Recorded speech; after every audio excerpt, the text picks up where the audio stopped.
Es ist nicht das Wichtigste, zu leben. Man muss einen Grund dafür haben. Ein Zitat von Jean Genot, einem Franzosen.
Ich kann nicht glauben, dass Connor nicht mehr da ist. Jetzt wird er niemals finden, was er suchte.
Can you hear me? Yes. ID. KPC 897504C. Can you move your head?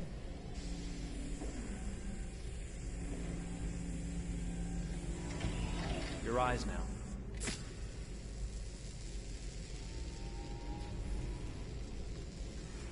Cervical and optical animation checked. Now give me your initialization text. Hello. I'm a third-generation AX400 android. I can look after your house, do the cooking, mind the kids. I organize your appointments. I speak 300 languages, and I am entirely at your disposal as a sexual partner. No need to feed me or recharge me. I'm equipped with a quantic battery that makes me autonomous for 173 years. Do you want to give me a name? Yeah. From now on, your name is Kara. My name is Kara. Initialization and memorization checked. Now, can you move your arms?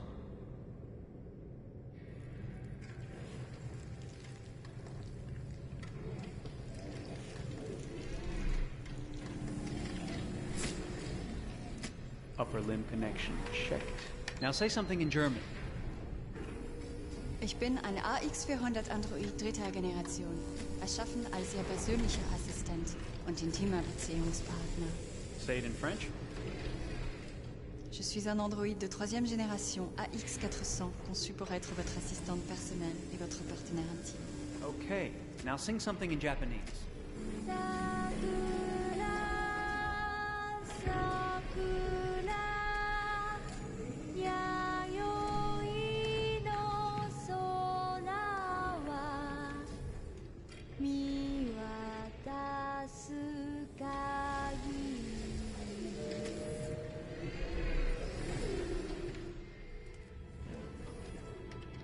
Multilingual verbal expression checked.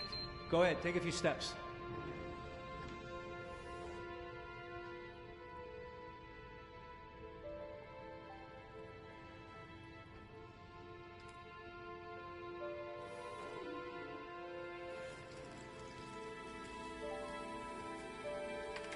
Locomotion checked. Great, you're ready for work, honey. What's going to happen to me now? I'll reinitialize you and send you to a store to be sold. Sold? I'm a sort of merchandise. Is that right? Yeah, of course you're merchandise, baby. I mean, you're a computer with arms and legs and capable of doing all sorts of things. And you're worth a fortune. Oh, I see. I thought... You thought? What did you think? I thought... I was alive. Shit, what is this crap? That's not part of the protocol. More memory components going off the rails. Okay, recording. Defective model. Disassemble and check the required components. You're disassembling me, but why? You're not supposed to think that sort of stuff. You're not supposed to think at all, period. You must have a defective piece or a software problem somewhere. No, I feel perfectly fine, I assure you. Everything is all right.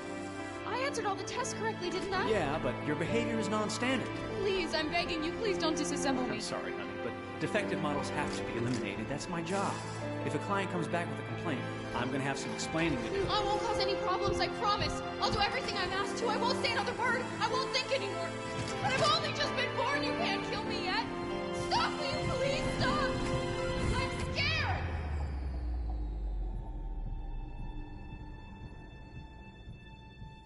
I want to live. I'm begging you.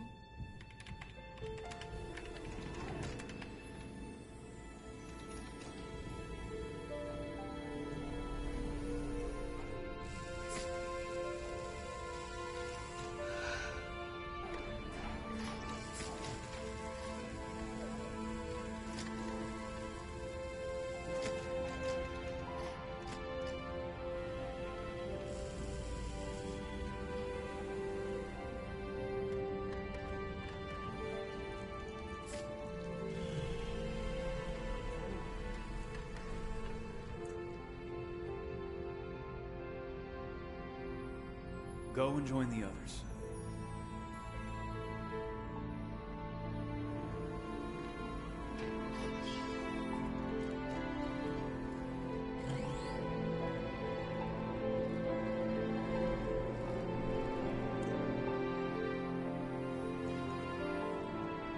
Stay in line, okay?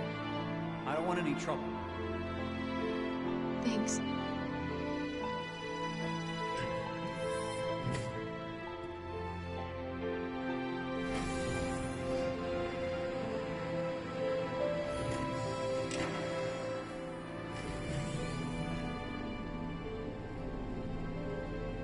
My God.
Detroit.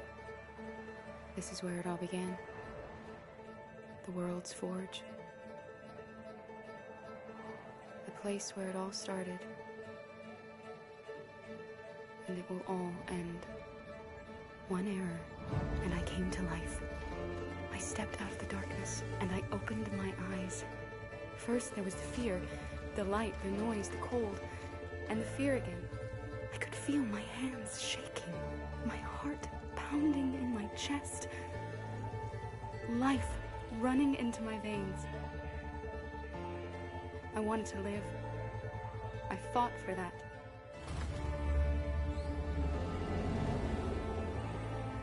I had to find out what was outside. I had to see daylight, feel sunshine on my skin, wind on my face, to see the world, the colors, the smells.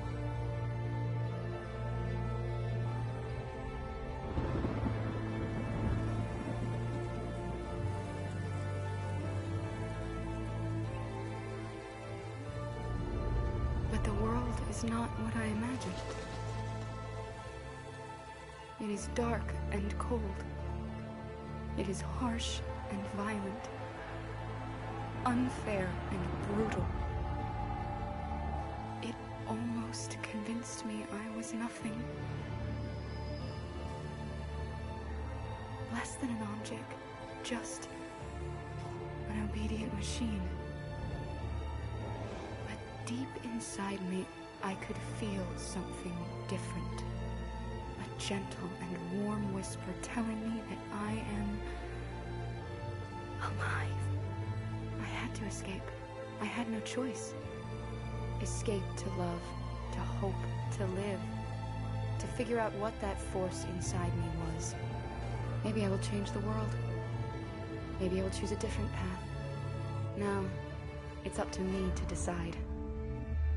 My name is Kara. I am one of them. This is our story.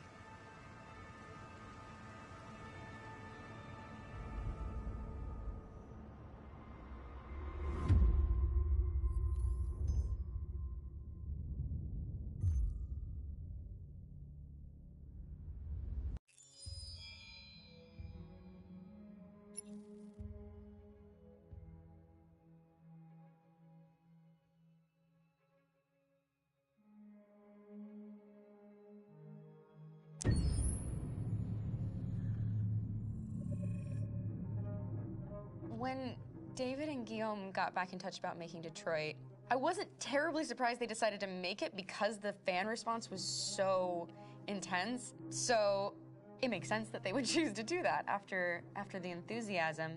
It was a challenge, and it was just an interesting thing to get my head around how to approach this character now as a different, much older person, and whether or not she had changed. And I'm very happy to say that with Detroit, I've had the opportunity to see Kara grow so much more than I ever expected. You do the housework, the washing, you cook the meals, and you take care of... God damn it, where the fuck's the light gone now? Alice!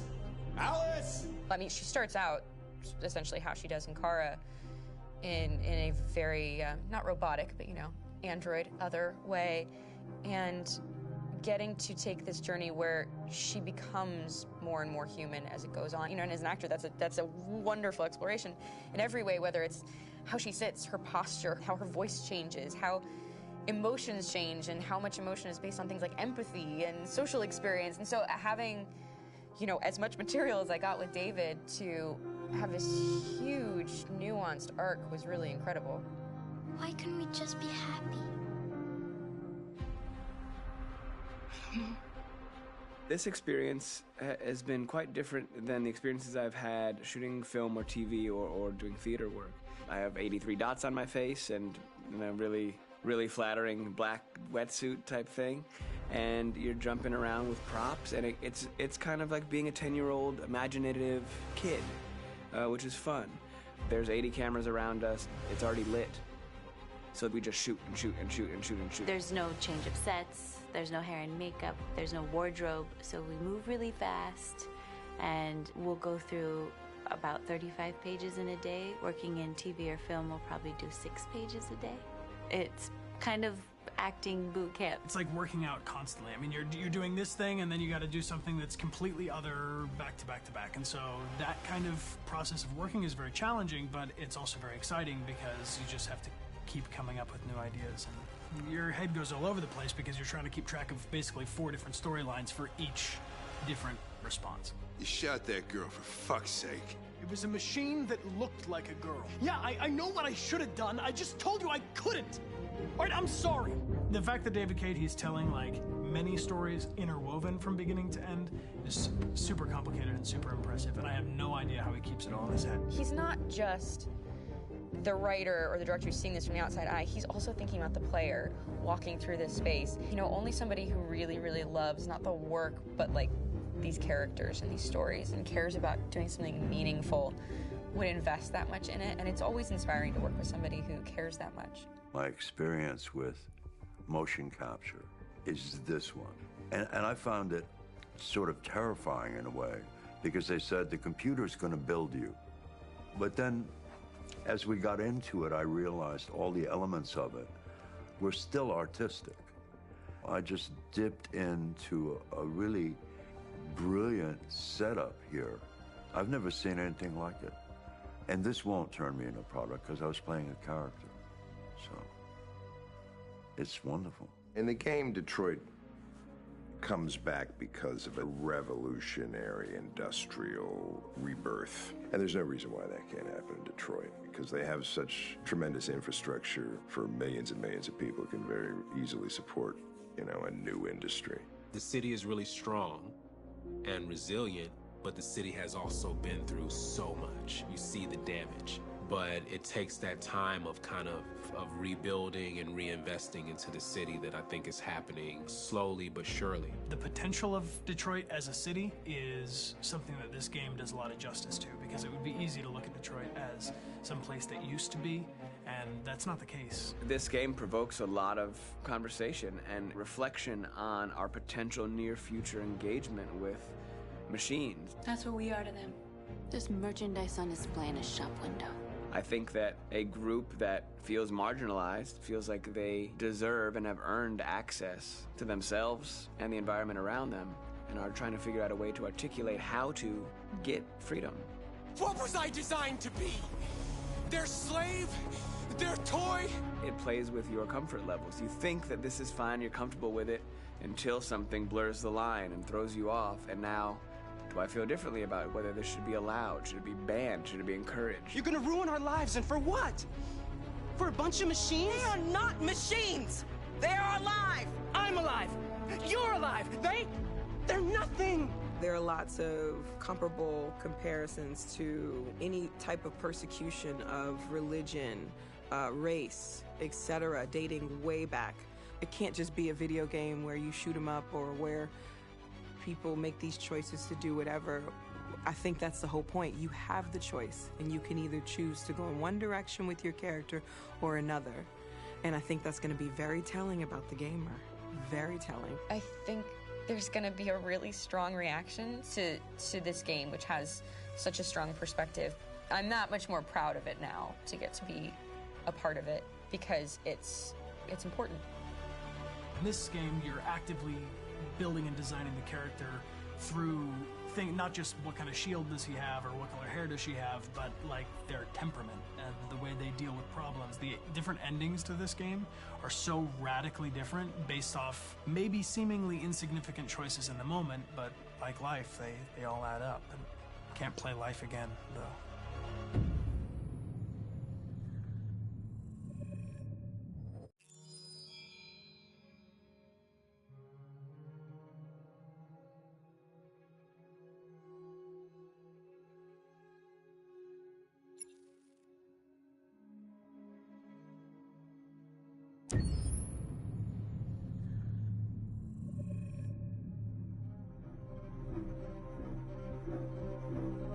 My name is Marcus. My name is Connor. My name is Kara. I am one of them. This is our story. I think who Kara is, or how I would describe Kara, depends entirely upon who's playing her, because you have the option to make her multiple different people depending on the choices she makes. But I think she does start out incredibly naive, incredibly innocent, and kind of hapless. I'm sure we used to be friends before I was reset. Maybe we can be friends again. She's a person who's characterized, I think, by empathy. She's a person who really, she just comes from her heart. You'll never leave me, right? Promise you'll never go. I promise. Kara! Please!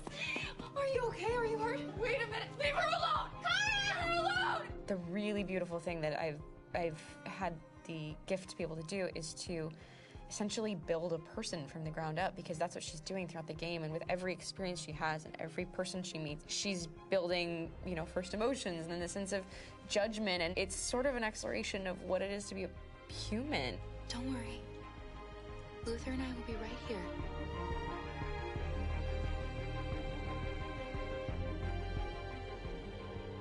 David and the creators have painted a really intriguing and engaging picture of a near future where we rely upon androids for a lot of our service class business, the the class that serves us, that helps us, that handles that is our baristas and our drivers and our housemaids, and what is humanity, where we tap into it, how and why we treat each other the way that we do. And my character, Marcus, has a really intriguing journey, becoming deviant, realizing that he actually has feelings and human qualities inside of him, and it's a really incredible ascension into becoming fully realized and coming to terms with what you actually deserve better than this in life. And not only do you want it for yourself, but you want it for your peers. We've come here to demonstrate peacefully and to tell humans that we are also living beings. All we want is to live free. You know what? This thing, Dad, is not your son. It's a fucking machine! I think that a group that feels marginalized, feels disenfranchised, feels like they deserve and have earned access to themselves and the environment around them, and are trying to figure out a way to articulate how to get freedom. Connor is analytical. Connor takes things literally. He starts in the beginning place where he's very mechanical. He feels nothing inside, of course, and it's all just a system, a protocol that he is executing to get whatever he wants to happen, which is help humans stop deviants and to find the link between deviant androids. You were designed to serve humans, not kill them. What was I designed to be? Their slave? Their toy? Just say, I killed him. Is it that hard to say? Stop it! Stop! But of course, over the course of the story, and depending on the player's choices, Connor can grow in many different ways. He can deviate from that procedure or not. The moment of truth, Hank. Am I a living being? Or just a machine?